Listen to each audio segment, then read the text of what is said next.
नमस्कार विद्यार्थ्यांनो, माझे नाव माधुरी राजभर आहे। मी तुम्हाला हिंदी हा विषय शिकवणार आहे। आज विद्यालय तुमच्या स्वागत करत आहे। आज जो आपला समोर धडा आहे ते एक व्याकरण आहे आणि व्याकरणचा हा धडा कोणता आहे? वर्णविचार। कोणता आहे? वर्णविचार आणि यांचा हा पहिला सीझन आहे। तर चला बघूया या सीझन मध्ये आपण काय पाहणार किंवा काय करणार आहे। बघा, पहिला आपण काय पाहणार आहे? वर्णविचार यांची परिभाषा पाहणार आहे। कारण ही परिभाषा मुले आपल्याला हा कळत जाणार आहे की याबद्दल आपण काय अजून विचार करणार आहे किंवा काय आहे। तर पहिला काय आहे? वर्णविचारण। तर वर्णविचाराची परिभाषा कशी आहे बघूया। प्रत्येक भाषा ध्वनियों आधारित होती। प्रत्येक जी भाषा आहे ते ध्वनीतून आधारित होती। कारण की जेव्हा आपण बोलता ते लोक ध्वनी जे हे ऐकतात त्याबद्दलही तुमचा हा जे आहे तुम्ही जे बोलत आहे त्यांचा काय करता की त्यांचं उत्तर देत आहे। तर इथे म्हणाले आहे की प्रत्येक भाषा या ध्वनीवर ही निर्धारित आहे किंवा आधारित आहे। यही ध्वनियां वर्ण अथवा अक्षर कहलाती है आणि हा ते ध्वनी आहे वर्ण किंवा अक्षर असा बोलून जात आहे। इन ध्वनियों को लिखने के लिए विभिन्न चिन्हों को काम में लाया जाता है आणि ज्या हा ध्वनी आहे त्याला कामावत लावत असणाऱ्या विभिन्न चिन्हे यांचं काम करू लागत आहे, जिने लिपिया कहा जाता है। त्यांना काय म्हणतात आपण? लिपिया। काय म्हणतात? लिपिया म्हणत जात आहे। वर्णों के समूह को वर्णमाला कहा जाता है आणि जेव्हा वर्णांचा किंवा वर्णांचा समूह असतात त्यांना आपण वर्णमाला असंही बोलतात। कळलं की नाही? लवकरच लवकर सांगा। कळाले? धन्यवाद। तर याबद्दल तुम्ही बघणार की हिंदी वर्णमाला के दो प्रकार है। किती? दोन प्रकार। हिंदी वर्णमाला यांचा दोन प्रकार दिलेले आहेत। तर पहिला कोण आहे? स्वर आणि दुसरा कोणता आहे? व्यंजन। पहिला स्वर किंवा दुसरा व्यंजन आहे। तर चला बघूया यात आपण अजून काय पाहणार आहे। बघा, जिन वर्णों के उच्चारण में किसी दूसरे वर्ण की मदद नहीं लेनी पड़ती उन्हें स्वर कहते हैं।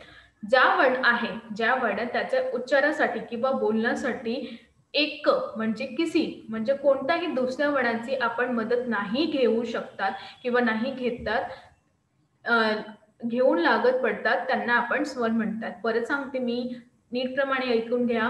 ज्या वर्णांच्या उच्चारणासाठी कोणत्याही दुसऱ्या वर्णाची मदत नाही घेत पडत त्यांना आपण स्वर असं म्हणतो। कळलं आता स्वर काय आहे? हो। तर आता दुसरा बघूया।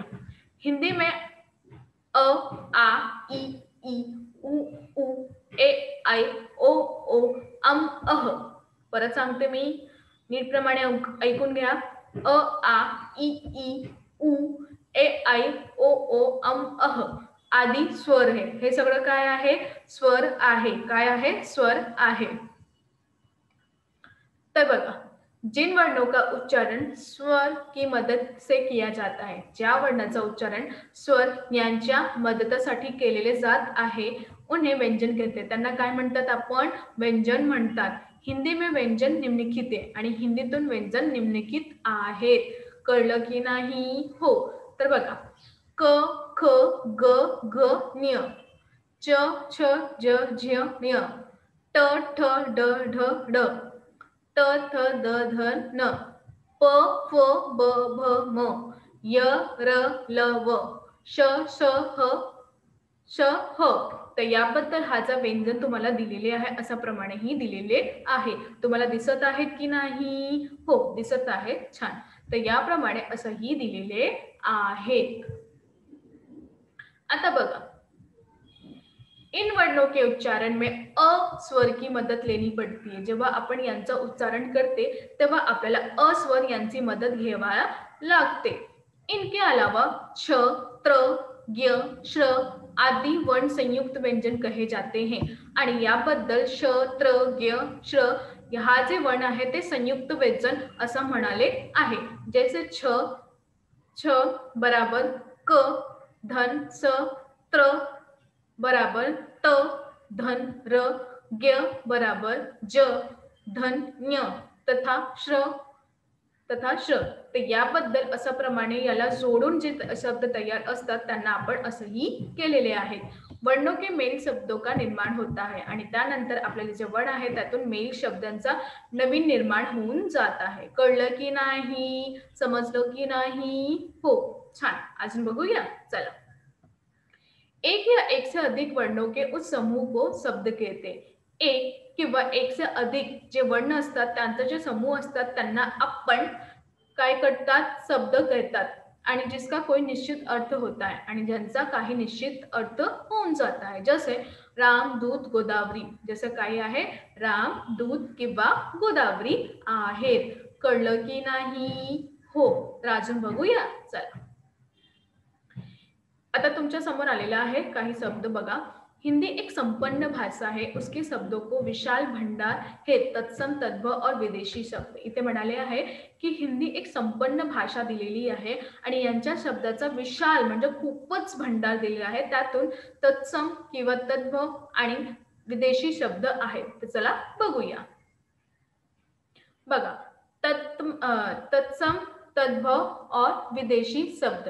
तर याप्रमाणे तुमच्या समोर काय आलेले आहे? तत्सम, तद्भव आणि काही विदेशी शब्द. बघा, तत्सम कोणाला म्हणतात? तत्सम शब्द जो शब्द संस्कृति भाषा से बिना किसी परिवर्तन के जो का त्यों हिंदी भाषा में लिए गए हैं उन्हें तत्सम शब्द कहते हैं. परत बघा, ऐकून घ्या. तत्सम शब्द कोणाला म्हणतात? ज्या शब्द संस्कृत भाषातून तसेच आलेला आहे, त्यामध्ये काहीही परिवर्तन नाही झालेलं आहे, तसेच आलेलं आहे आणि ते जो आणि ते म्हणजे जो का त्यो हिंदी भाषातून आलेले आहेत त्यांना आपण तत्सम शब्द कहते, बोलते. त्यांना आपण काय बोलतो? तत्सम शब्द बोलते. जे तत्सम शब्द आहे जे संस्कृती भाषातून तसेच आलेले आहे हिंदी भाषातून त्यांना आपण तत्सम शब्द म्हणतात. जसे सूर्य, अश्रू, सर्प आदी. काय? सूर्य, अश्रू, सर्प आदी असं हा जे आहे ते तत्सम शब्द आहे. कळलं? हो. तर तद्भव कोणता आहे? बघा, तद्भव शब्द जो सब संस्कृति, पाली, प्राकृत, अपभ्रंश आदि चरणों से निकलकर हिंदी में स्वीकार किए गए हैं उन्हें तद्भव शब्द कहते हैं. तर याप्रमाणे नीटप्रमाणे ऐकून घ्या परत. ज्या शब्द संस्कृत किंवा पाली, प्राकृतिक, अपभ्रंश या चढत म्हणजे यातून चढणातून निघलेला आहे आणि त्यातून आम्ही हिंदी स्वीकारत आहे त्यांना आपण तद्भव शब्द म्हणत आहे. कळलं? हो. जसे सूर्य ते सूरज, अश्रू से आशु, सर्प से साप. तर याप्रमाणे यांना तद्भव शब्द म्हणतात. कळलं? हो. आता तुमच्या समोर मी काही शब्द दिलेले आहे, तुम्ही नीटप्रमाणे बघू घ्या. तत्सम, तद्भव. अग्नि, आग, अंधकार, अंधेरा, कर्म, काम, गो, गाय, दीपक, दिया. दीपक, दिया. नयन, नैन, पूर्व, पूरब, भिक्षा, भीख, मृत्यू, मौत, रात्रि, रात, सत्य, सच, सूर्य, सूरज. आणि तत्सम शब्द बघा, तत्समतून तद्भव. आश्चर्य, अचरज, उज्ज्वल, उजाला, कोकिल, कोयल, चंद्र, चांद, दुर्बल, दुर्बला. तर याप्रमाणे निद्रा, नींद, भाग्य, भाग, मयूर, मोर, मुख, मुह, वानर, बंदर, सर्प, शाप, स्वर्ण, सोना. तर याप्रमाणे तत्सम ते तद्भव कशाप्रमाणे दिलेले आहे हे आपण पाहिले. अजून बघूया. बघा, विदेशी शब्द. विदेशी शब्द कोणता है? अंग्रेजी, अरबी, फारसी, चीनी, पुर्तगाली और फारसी भाषा के शब्द जो हिंदी में प्रचलित है विदेशी शब्द कहते हैं. बघा, अंग्रेजी किंवा अरबी भाषातून, चीनी, पुर्तगाली, अजून फ्रान्सिसी भाषातून असे शब्द आलेले आहेत किंवा प्रचलित आहे त्यांना आपण विदेशी शब्द म्हणतात. काय म्हणतात? विदेशी शब्द असंही म्हणतात. बघा, अंग्रेजी शब्द doctor, college, football, mummy, daddy, degree, diary, cinema, party, motor. तर हा कोणता शब्द आहे? विदेशी शब्द आहे. कोणता? लवकरच सांगा. विदेशी शब्द आहे. कळलं? हो. तर इथे अजून हे बघा, रेडिओ, रेडिओ. बघा, रेडिओ, 12वा स्कूल, 13वा police, guest, cricket, station, car, nurse, machine, ticket. तर हा सगळं कोणता आहे? अंग्रेजी शब्द आहेत. आता अरबीतून फारसी शब्द. अरबीतून फारसी शब्द बघा. पहिला आदमी, आदमी, तकलीफ, शादी, कागज, कानून, कैदी, खत, खराब, खून, गरीब. तर हा कोणता शब्द आहे? अरबीतून फारसी शब्द दिलेला आहे. तर अजून काय आहे बघूया. बघा, जमीन, जहाज, धोखा, जिला, जागीर, बाजार, अखबार, आझाद, इन्साफ, इस्तिफा. तर याप्रमाणे तुम्ही बघणार की इथे काही जे शब्द दिलेले आहे अरबीतून फारसी ते असा प्रमाणे दिलेले आहे. तुम्हाला कळतं की नाही? हो. तर याप्रमाणे असंही तिना तुमच्या समोर शब्द दिलेले आहेत. बघा, पुर्तगाली शब्द. आता आपण काय बघणार? पुर्तगाली शब्द. बघा, पहिला अचार, आलू. तिसरा कमीज, कनस्तर. कार्बन, गमला. गोदाम आणि इथे गोभी. चाबी, मेज. बाल्टी, पादरी. पिस्तॉल, साबून. तर याप्रमाणे इथे पण असाही पुर्तगाली शब्द दिलेला आहे.